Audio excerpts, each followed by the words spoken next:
The algorithm has become our new artisan, churning out curated imperfections to satisfy a consumerist appetite for what feels real, yet only appears so. Once, authenticity was an accident of craft fingerprints on clay, grain in film, breath between notes.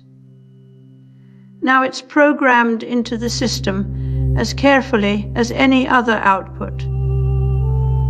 Mere de-humanization plugins add jittery tempo shifts, not because they're necessary, but because our ears demand them.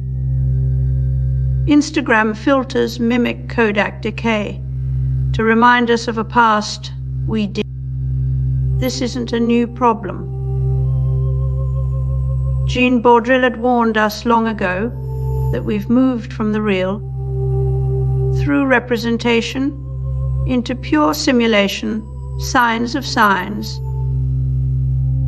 chasing each other in an endless loop with nothing to refer back to. The original has been killed not by negligence or decay, but by its own success. A hyperreal world doesn't need a source, it only needs convincing copies.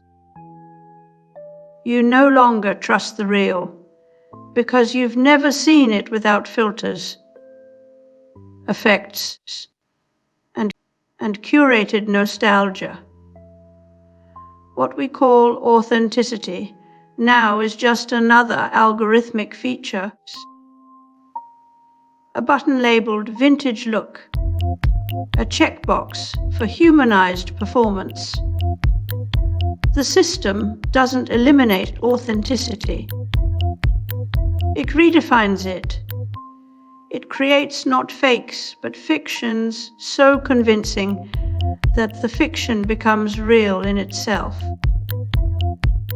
You don't experience a moment, you consume its simulation and call it memory.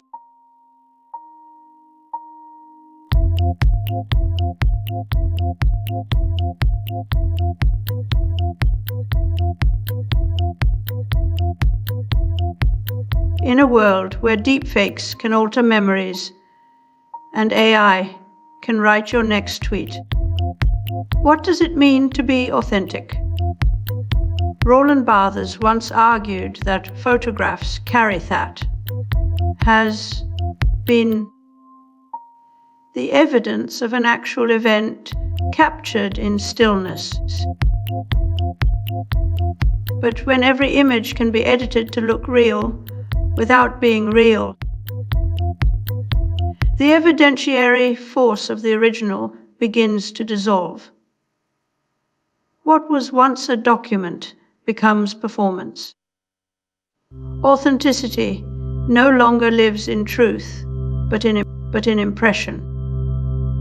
The algorithm has taken this logic to its logical extreme.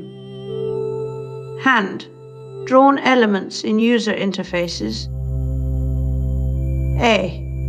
Generated handwriting used for product packaging. Even simulated film grain on digital photos.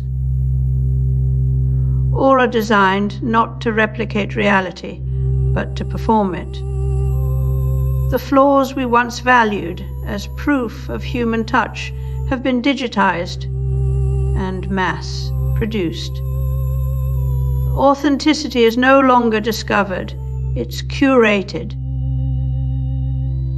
And the system doesn't need originals, because every copy can be perfect in its imperfection.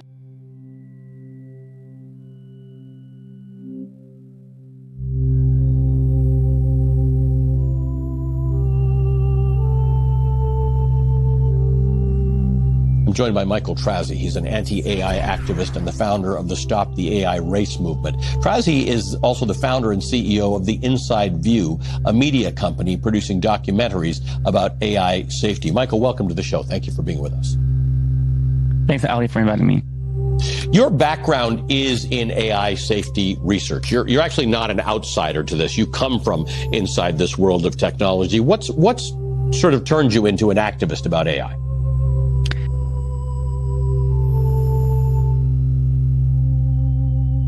Early computing was not merely about machines, and it was about redefining human potential through logic and automation. The modern demand for authenticity has turned imperfection into a product. What once proved a person's hand is now a feature engineered to make systems feel more human. Consider AI voice assistants programmed to drop an L, hear or mispronounce a name there, not because of failure, but as calculated flaws meant to suggest empathy and familiarity. The illusion itself becomes the truth. It's no longer about originality. It's about emotional engineering on command. Just this week, headlines revealed NVIDIA laptops being marketed as tools for a Bernie AI wealth fund, a bizarre juxtaposition of socialist rhetoric and capitalist texts. It's another example of how authenticity is spoofed in real time to serve profit or political agendas. These campaigns don't rely on logic, but sentimentality, nostalgia, or manufactured struggle. They are algorithmic artifacts designed to appear human while operating at scales. The irony is we remember the flaws as signs of life. Early computers were unreliable. They overheated. They glitched. And their operators learned to read those errors like poetry. Now we build in those same imperfections on purpose. In music production, MIDI humanization tools add random timing variations to drum hits or vocal takes, turning sterile output into something natural. The lie is designed to make computation feel warm. We don't just tolerate the death of the original, we depend on it.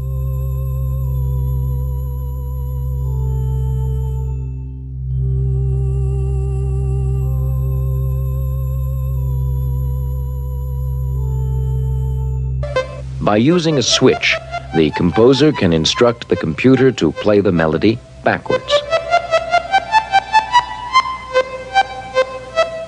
or upside down.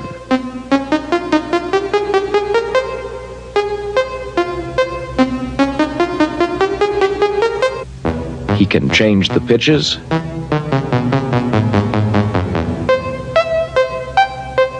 he can play loudly or softly,